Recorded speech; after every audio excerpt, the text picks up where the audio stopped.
Salut à tous et c'est parti pour la troisième étape du Grand Prix FF3. Nous sommes à Saint-Jean-de-Mont en Vendée avec un vent à décorner les guidons de vélo et un océan idéal pour les surfeurs. Mais il en faut plus que ça pour saper le moral de nos triathlètes. Les femmes sont les premières à rejoindre le parc à vélo. Les favorites comme Andrea Hewitt et ses partenaires de Poissy ont le sourire et il va falloir être très forte pour les battre. Un petit coup d'œil au classement, Poissy avec seulement 4 points d'avance sur Parthenay doit se méfier. Le TC Châteauroux 36 est aussi en embuscade, cette troisième manche sera donc décisive.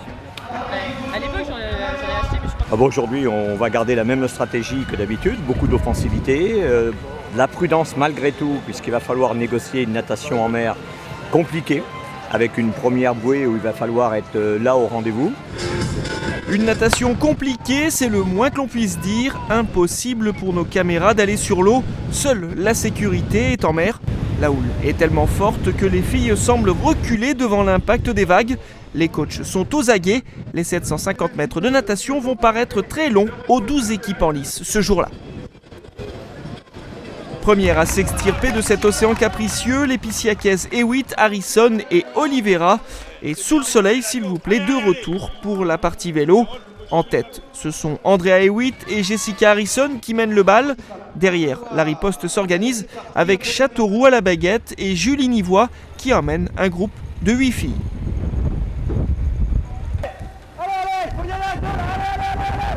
Mais les deux coéquipières de Poissy jouent bien le coup et parviennent à maintenir l'écart. Lors de la dernière transition, les leaders comptent 25 secondes d'avance. Place à la course à pied, petite originalité, les athlètes doivent passer sur la plage, une difficulté de plus pour les participantes, mais un beau spectacle pour le public qui peut apprécier l'effort. La plus forte ce jour-là s'appelle Andrea Hewitt du Poissy Triathlon. La néo-zélandaise va prendre le dessus et s'imposer devant Emma Jackson de Parthenay. Mais l'important c'est bien sûr le classement par équipe et là c'est Poissy qui marque les esprits. Les Pissiacaises placent 3 filles dans les 6 premières et donc remportent largement l'étape. Au classement général, le fossé se creuse entre les championnes de France et ses rivales parthenaysiennes et Castelroussine.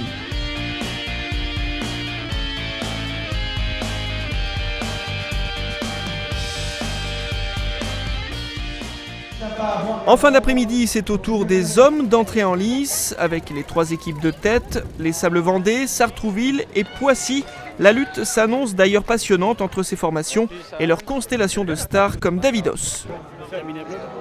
Le classement après 2 étapes et les Sables Vendée font la course en tête, 6 points d'avance sur Poissy et 9 sur Sartrouville. Pas de droit à l'erreur donc pour les 2 poursuivants. Et c'est parti pour 750 mètres de natation dans des conditions qui n'ont pas changé. La houle est toujours là comme le vent et en plus la marée descend. Donc une course un peu plus longue pour nos triathlètes au départ. Image insolite avec ce kitesurfer qui effectue une figure juste devant le peloton. Pas le temps d'admirer les prouesses du rider. Les très bons nageurs se positionnent. Ils vont réussir à creuser un petit écart. Shaw, Zaferes et Canuté sortent les premiers et prennent le vélo avec une trentaine de secondes d'avance, mais ils seront très vite rattrapés. Sur le premier tour, une vingtaine d'hommes emmenés par Jonathan Brownlee mènent la danse, mais le vent contrarie les plans du groupe de tête. Les poursuivants se rapprochent peu à peu jusqu'à les rejoindre à un tour de la dernière transition. Jason Wilson et Benjamin Canuté arrivent avec quelques secondes d'avance sur un groupe composé d'une quarantaine d'athlètes. Un petit moment de gloire pour ces 2 jeunes espoirs du triathlon. Leur échappée belle va durer pendant près d'1 tour avant d'être repris par la patrouille verte. On le voit sur ces images, Jonathan Brownlee et Mario Mola vont faire parler la poudre. Ils reviennent progressivement sur les 2 hommes de tête.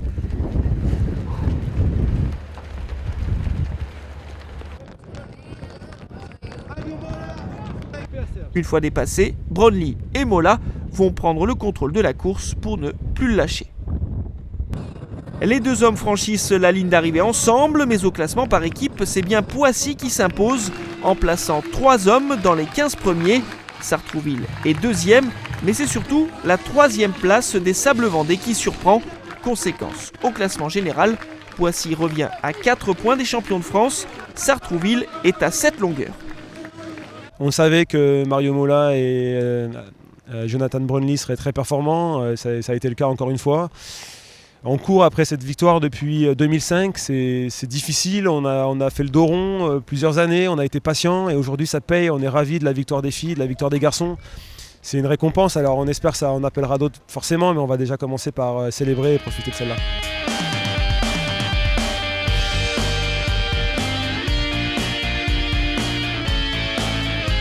Prochain rendez-vous, ce sera du côté de Sartrouville, le club des champions olympiques de Londres. Une 4e étape décisive avant la grande finale de Nice. Mais d'ici là, n'oubliez pas, envie de différence, vibrez triathlon.